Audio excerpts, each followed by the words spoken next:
Mesdames et messieurs, merci de nous choisir pour vous informer de par le monde. Bienvenue dans ce journal.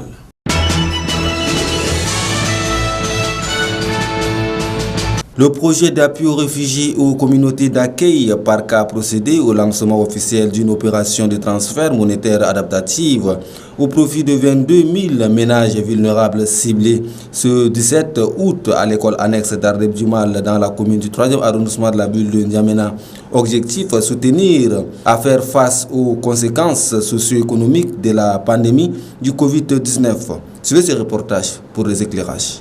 Cette opération consiste en un transfert unique d'un montant de 120 000 francs CFA par bénéficiaire payable une seule fois. L'opération bénéficiera à 22 000 ménages dans les 10 communes d'arrondissement de la ville de N'Djamena. Le montant global mobilisé pour cette aide financière est environ de 3 milliards de nos francs dans le but de protéger les ménages les plus touchés par les mesures contre la pandémie du coronavirus. Le gouvernement tchadien a décidé, en partenariat avec la Banque mondiale, de répondre rapidement et massivement aux impacts économiques, a déclaré Issa Doubrain, ministre de l'économie, de la planification du développement et de la coopération internationale. Le jour est arrivé.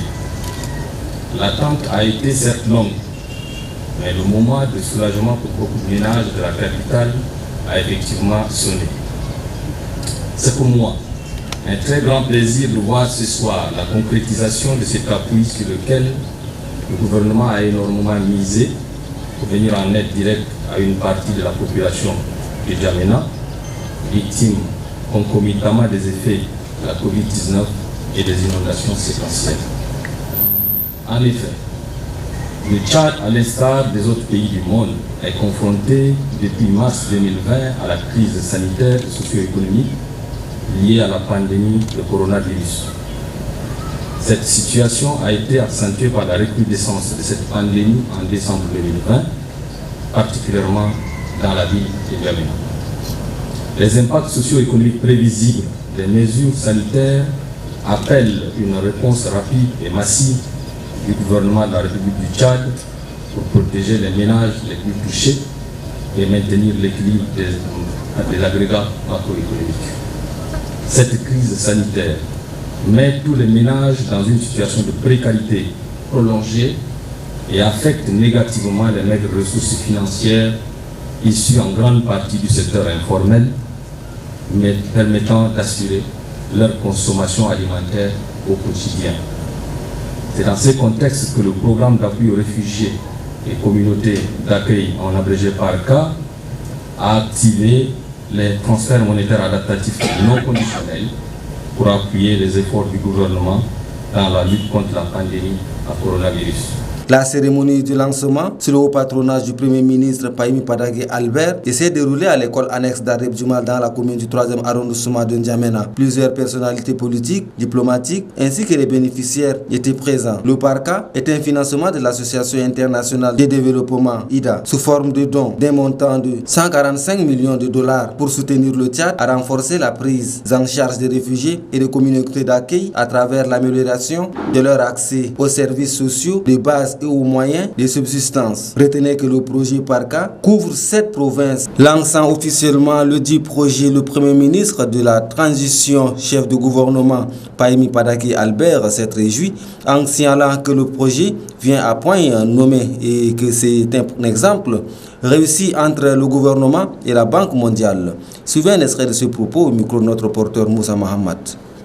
Ce programme en faveur des couches les plus vulnérables et impactés par la pandémie de Covid-19 dans le cadre de la mise en œuvre du projet d'appui aux réfugiés et communautés d'accueil PARCA s'inscrit intégralement dans la politique sociale du gouvernement de transition et traduit la vision stratégique du président du Conseil militaire de transition. Cet appui qui arrive à point nommé permettra aux 22 000 ménages bénéficiaires de toutes les 10 communes d'arrondissement de la ville de N'Djamena de faire face non seulement aux effets socio-économiques de la crise sanitaire de Covid-19, mais aussi d'apporter une réponse appropriée à l'ordre difficultés en cette période de soudure. C'est ici le lieu d'exprimer toute la satisfaction du gouvernement par rapport à la mise en œuvre du PARCA, qui est un programme multisectoriel et un instrument de politique sociale de notre pays. Le PARCA est un exemple réussi de partenariat entre le gouvernement de la République du Tchad et la Banque mondiale. Nous saisissons également cette opportunité pour saluer la contribution du gouvernement britannique qui permet aujourd'hui de réaliser cette activité de transfert monétaire adaptatif à N'Djamena. Cependant, malgré son rôle important dans la facilitation de l'accès aux services sociaux de base, l'amélioration des conditions de vie des populations pauvres ainsi que de leur résilience et le renforcement des systèmes nationaux de protection sociale, le PARCA reste limité à 7 provinces sur les 23 que compte notre pays en raison des conditionnalités de la Banque mondiale liées aux réfugiés et aux ressources. Il faut noter que le Tchad est confronté à plusieurs défis relatifs au changement climatique, à l'afflux constant des réfugiés venant des pays voisins et à l'insécurité climatique, à l'insécurité liée au terrorisme, j'allais dire, qui amenuise les moyens d'existence des populations et crée un flux important de déplacés internes. Fort de cette cause, le gouvernement de la République du Tchad lance un appel à l'endroit de la Banque mondiale et de l'ensemble des partenaires techniques et financiers pour la mobilisation des ressources supplémentaires en faveur du PARCA afin d'étendre les filets sociaux sur l'ensemble du territoire.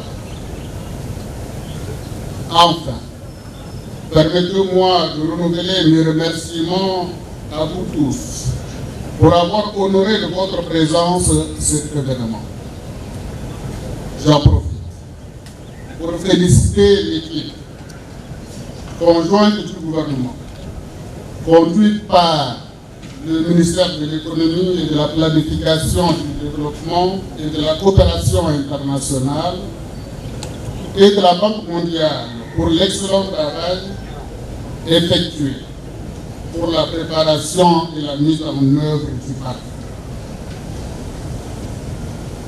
En invitant les 22 000 ménages bénéficiaires du programme à faire un usage rationnel de cet appui de 120 000 francs CFA, je déclare officiellement lancer les transferts monétaires adaptatifs dans les 10 communes d'arrondissement de la ville de N'Djamena.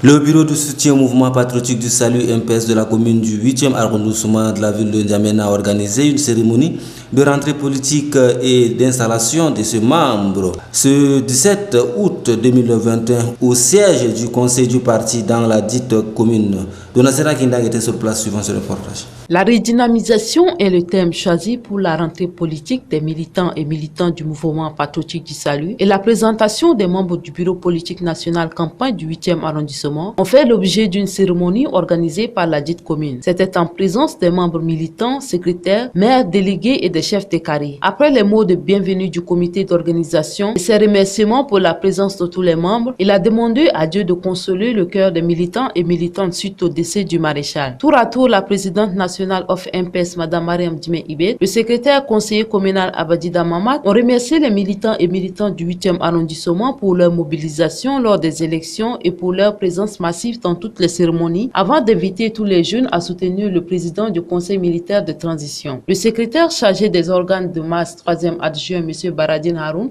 a quant à lui signalé que la politique du MPS repose sur le 8e arrondissement. Il leur demande de soutenir le président du conseil militaire de transition afin de préparer les élections à venir. La politique du MPS dans le 8e arrondissement repose sur vous en tant que membre du bureau politique national et vous êtes l'ambassadeur du 8e arrondissement auprès du bureau politique national. Sachez aussi que le MPS est debout. Le MPS sur les deux pieds malgré la disparition tragique de son président fondateur, le maréchal du Tchad, Idriss Déby Itno. Il est impérativement demandé à tous les militantes et militants de prêter une main forte à la nouvelle équipe dirigeante du MPS et au-delà au CNT. Se préparer résolument pour les présidentielles, les législatives et les locales à l'avenir.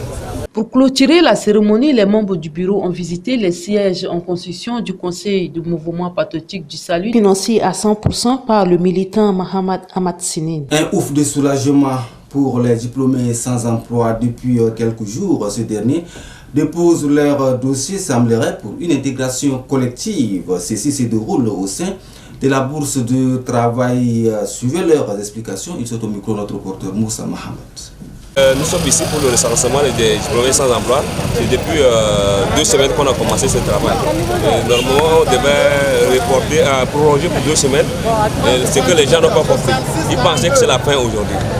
Pourtant non, le recensement, on doit prolonger encore pour 2 semaines.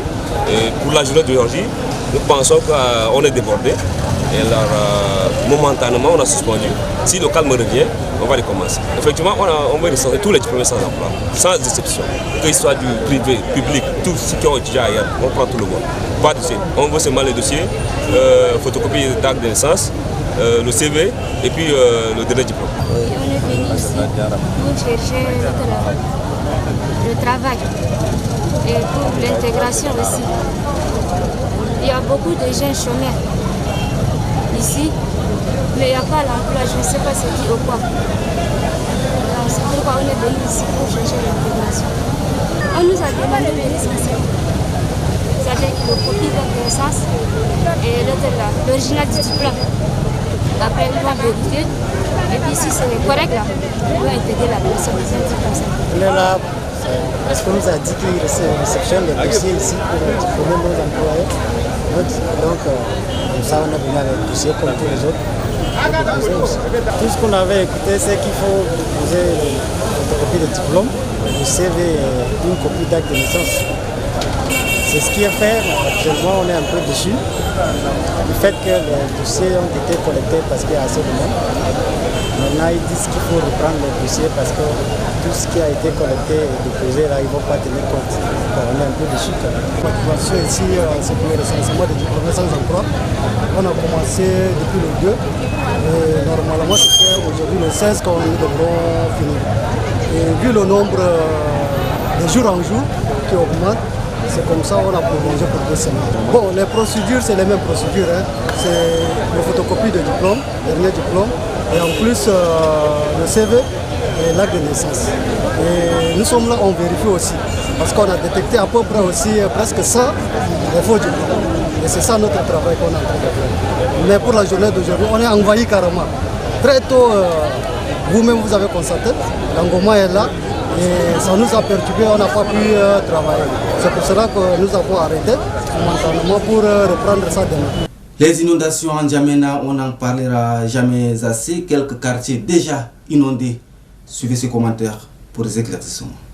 Cette situation laisse personne insensible. Des routes bloquées, des maisons écroulées. La population ne sait à quel sein se vouer. Dans les arrondissements où nous sommes rendus, le constat reste les mêmes, très alarmant. Pour certains usagers, ceci est un problème crucial qui mérite d'être résolu le plus vite possible pour éviter d'autres drames, à savoir les maladies et d'autres soucis encore. Certains chefs de carré signalent même que les communes envoient des volontaires et matériel sur le terrain, mais sans suivi approprié. À qui la faute? C'est tristement mémorable de voir la ville de N'Djamena les pieds dans l'eau. Interrogés sur ce sujet, certains responsables de communes signalent que c'est un phénomène naturel et cela dépasse leur entendement, mais ne doivent-ils pas s'apprêter en attendant les saisons de pluie, en curant les caniveaux pour éviter l'eau le moment venu? Cette question mérite des réponses. Et parlant des inondations, justement, mesdames et messieurs, beaucoup d'usagers se plaignent de l'axe derrière le marché à 1000, toujours rempli de déchets et d'eau sortie des canaux. Suivez les explications d'un habitant du secteur. Il est au micro de notre reporter Moussa Mohamed. Bonne question que nous cherchons pendant des jours. Ces problèmes-là, c'est un problème facile à régler. Mais la mairie centrale, elle envoie les gens, ces gens qui ont gagné le marché là, ils creusent le caniveau. Le caniveau de l'autre côté, il y a une vis qui relie ces centrales-là. Là-bas, quand ils creusent, ils n'arrivent pas au fond, ils laissent. Et ici, c'est bouché. Quand c'est bouché, l'autre de l'autre côté ne pourra pas descendre sur le caniveau central. Donc, ça inonde le goudron. À chaque fois, vous voyez, le directeur sortant du marché, il a collecté chez les commerçants chaque boutique selon la quantité de boutique. Si elle est grande, 25 000, si elle est une petite, 5 000 francs. Pour drainer cette eau, il n'a rien fait. La mairie a envoyé des gens. Nous, on les a dit que nous sommes les habitants d'ici, on connaît le problème. Le problème, c'est les vis qui relient le centre là, qui est bouché. Maintenant, il faut enlever la terre et trouver le fond. Ils refusent de faire. Ils touchent un peu, ils partent. Et ils paient mal ceux qui entrent et qui courent le caniveau. À chaque fois, moi, je m'approche d'eux, je les demande. Pourquoi vous n'allez pas trouver, pourquoi vous ne trouvez pas la solution à ces problèmes? Nous, quand on fait ce travail, ils nous paient 100 000 francs pour une semaine, 2 semaines. 10 personnes, 20 personnes, on le paye 100 000 francs. Regardez, est-ce qu'il y a un sérieux dans cette affaire? Donc ce caniveau est devenu une vache laitière pour les agents de la mairie. Ceux qui prennent même le contrat, c'est devenu une vache laitière. Ils viennent acheter un groupe électrogène pour tirer de l'eau. 2-3 jours, ils changent, ils viennent avec des voitures, ils se font de gros dos, ils parlent mal. Donc, tant que le gouvernement ne met pas l'œil sur ça, là, le problème ne peut pas résoudre. Et dans 2-3 ans, ce goudron sera dégradé. Le goudron est en train de casser quoi? Chaque fois que le goudron est mouillé, ce n'est pas une mer, c'est pas une mer. C'est pas un marigot et non un fleuve, c'est un goudron. Donc il doit être sec. Donc, eux, à chaque fois, c'est leur problème. Ils viennent là, ils changent les chefs d'unité, ils changent les directeurs. Non, c'est pas ça le problème. Le problème, c'est de curer les caniveaux. Mesdames et messieurs, il faut savoir que les responsables du marché Amil refusent de se prononcer sur ces sujets malgré nos multiples tentatives. Autre chose, à présent, communément appelé Gondia, les friperies, on en parle aujourd'hui avec Zenaba Dogo, Clémence.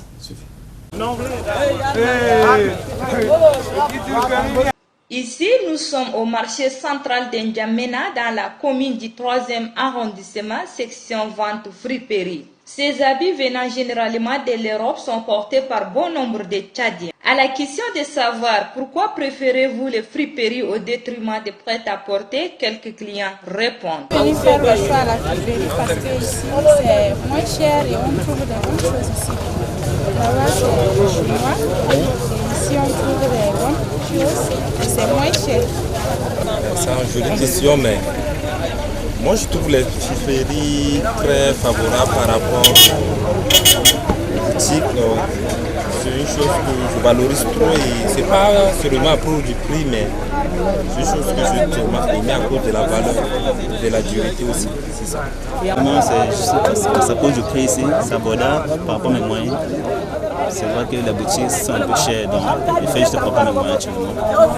Et c'est vrai que le fruit est si bien, moins cher, abordable et c'est si joli.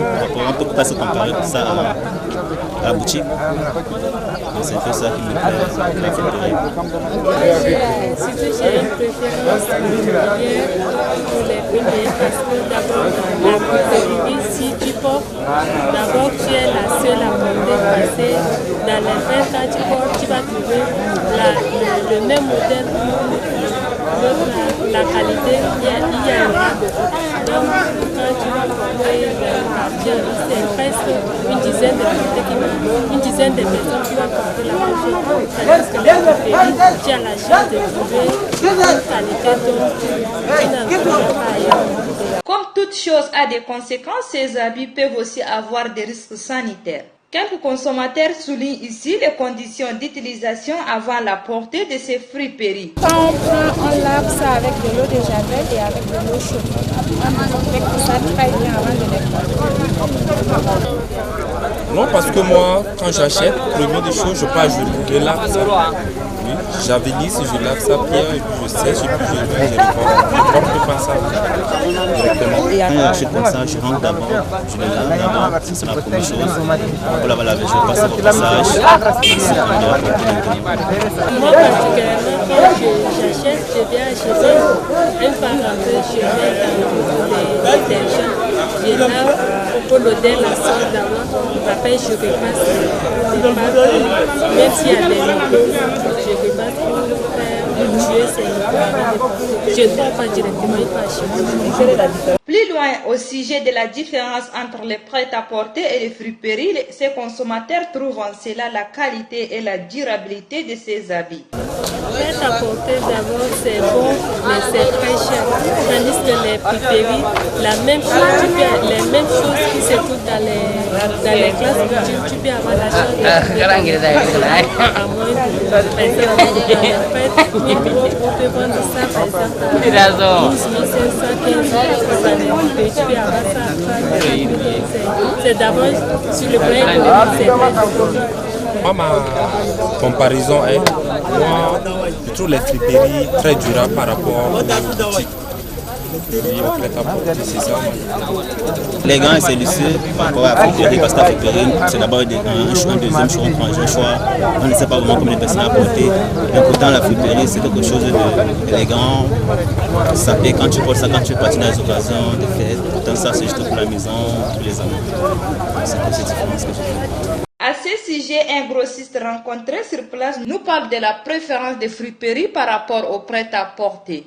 Vous savez que la friperie, comme on appelle Gonja ici, la friperie est à la portée de tout le monde, mais surtout à la portée de comment on dit ça, c'est surtout à la portée de la classe basse. Vous voyez, des personnes qui n'ont pas assez de moyens pour se rendre dans les prêt-à-porter. Je vais vous dire une chose, même les propriétaires de prêt-à-porter viennent souvent en prendre chez nous. Parce que nous, la friperie, ce sont les habits originaux. Bien sûr, c'est la friperie, mais ce sont des habits originaux déjà utilisés.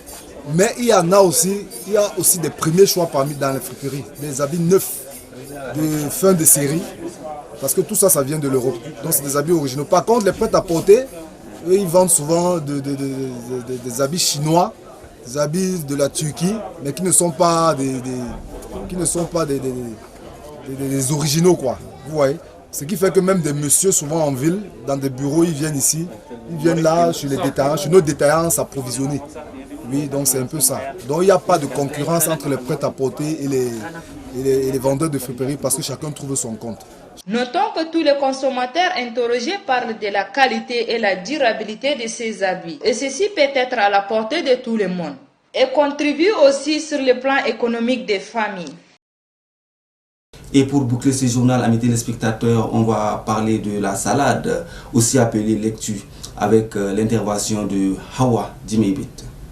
Laitue cultivée est une plante herbacée appartenant au genre Lactuca de la famille des Astéracées, largement cultivée pour ses feuilles tendres, consommées comme légumes, généralement crus en salade. L'appellation laitue dérive du latin lactuca, qui rappelle aussi la présence dans cette plante d'un latex blanc caractéristique du genre. Laitue est une plante annuelle avec deux phases distinctes. La phase végétative formant une pomme plus ou moins fermée est le stade utilisé pour la consommation, et la phase reproductrice au cours de laquelle la tige principale s'allonge aboutit à la floraison et à la production des semences. Riche en vitamines et des minéraux, notamment la vitamine B9 et folique indispensable au renouvellement cellulaire, à la protection cardiovasculaire, aux troubles de l'humeur et de la mémoire, et contient contient de la vitamine C nécessaire aux défenses immunitaires côté minéraux. Elle abrite surtout du calcium et du fer.